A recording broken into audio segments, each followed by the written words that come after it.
Greetings, believers and non-believers. This is Rabbit Ape. I'm going to be speaking at the church-state separation rally in Austin tomorrow. Here is my draft of my speech, and if you got any constructive criticisms, I need it pretty quick though, so here we go. Thomas Jefferson once said, "Religion is a matter which lies solely between..." I hope I don't do that tomorrow. Thomas Jefferson once said, "Religion is a matter which lies solely between man and his God. I contemplate with sovereign reverence that act of building a wall of separation between church and state." The United States Constitution makes no mention of God or Christianity. When it does mention religion, it is restrictive, such as no religious test shall ever be required as a qualification to any office or public trust in Article 4, or Congress shall make no law respecting an establishment of religion or prohibiting the free exercise thereof in the First Amendment. Keeping government and religion isolated allows all of us to worship as we wish. I live in the city of Houston, and I know of at least 10 churches that are all within a 10-minute drive from my apartment, even in bad traffic. Different denominations, different languages, presumably with different doctrines and different congregations. My family and I are free to go to any, all, or none of these as we see fit.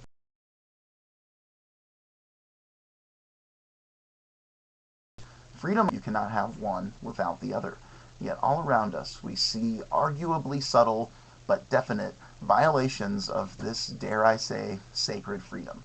The addition of "In God We Trust" on our coins in 1864, our dollar bills in 1957, the insertion of "Under God" into the National Pledge of Allegiance in 1954, and our state pledge this year are direct, if minute, infusions of religion into the public sphere.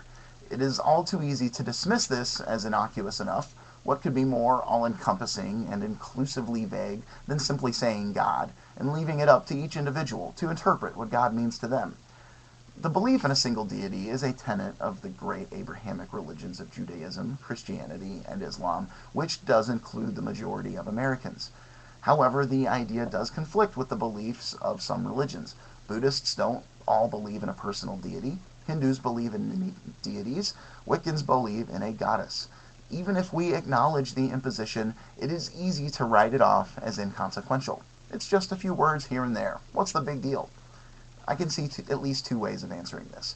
Let's look at the legislation that put "Under God" into the state pledge through the lens of the Constitution as interpreted by the Supreme Court. The Lemon test was established by the Supreme Court in the case of Lemon versus Kurtzman in 1971 to discern whether or not a law complies with the First Amendment. To pass the test, a law must 1. Have a secular purpose, 2. Have a primary effect which neither advances nor inhibits religion, and 3. Avoid excessive entanglement of church and state.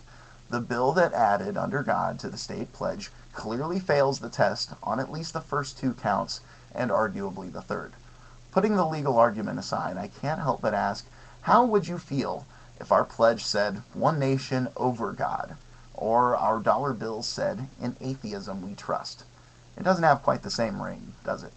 We are all free to worship, or not worship, as we please in our private lives. Yet we are free to do so precisely because we live in a secular nation. All of us, those with faith as well as those without, should be opposed to any intersection of church and state, no matter how small. I'm going to close with a classic from Thomas Paine. "He that would make his own liberty secure must guard even his enemy from opposition. For if he violates this duty, he establishes a precedent that will reach himself." Thank you.